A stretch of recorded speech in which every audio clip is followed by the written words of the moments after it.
parlait à la lune et elle aimait ça. Elle se retrouvait seule avec cette planète et pour rien au monde, elle aurait arrêté cela. Chaque soir, elle contemplait son ennemi, le soleil s'en aller. Heureuse, tout simplement.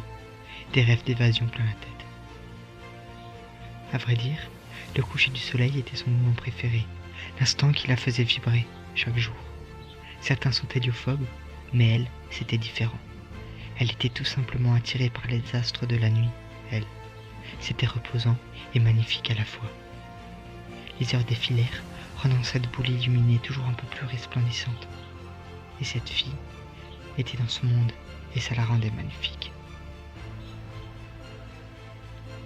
C'était ancré en elle, et à vrai dire, ça l'aidait beaucoup.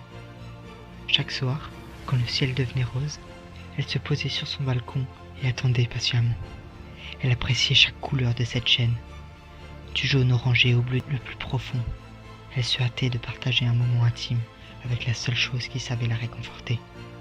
Elle était pressée de voir le soleil s'éclipser, laissant place à la beauté de la nuit. Il faut dire que depuis son enfance, ces lumières l'avaient toujours attirée, comme un soupçon de magie dans ce monde de folie. Depuis toute petite déjà, elle rêvait, la tête dans les étoiles. Chacun possède son échappatoire, et elle avait choisi l'astronomie. C'est dingue, gamine déjà, elle avait fait son choix. C'était admirable, car cette fille simple profitait des moments et des choses les plus banales, tandis que les gens de ce monde sont de plus en plus matérialistes. La nature suffisait à lui faire lâcher prise à elle. C'était une fille de l'ombre qui vivait dans l'obscurité, mais en réalité, n'était-ce pas une manière de cacher ses yeux rouges? Hélas, personne ne le savait.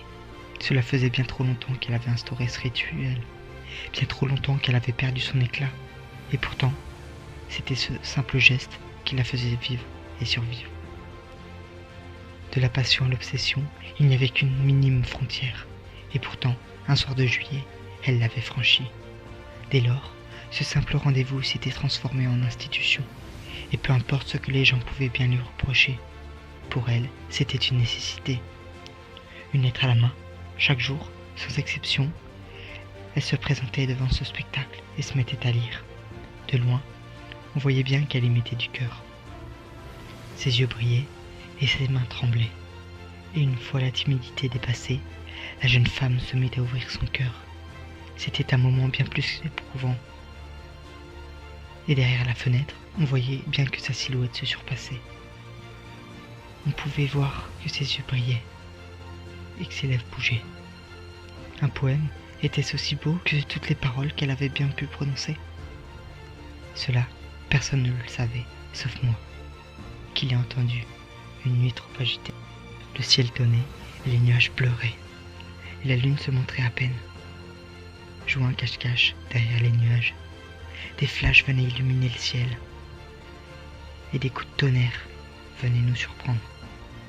Cette fille était sortie sous la pluie, une bouteille à la main, et pour la première fois, elle n'avait pas préparé son discours. Ses mots étaient improvisés, et je crois que cela m'a touché. Ce soir, j'ai pu entendre sa voix pour la première fois. Elle disait: cette nuit, on se retrouve encore. Tu vois, je te l'avais promis. Mais où es-tu parti?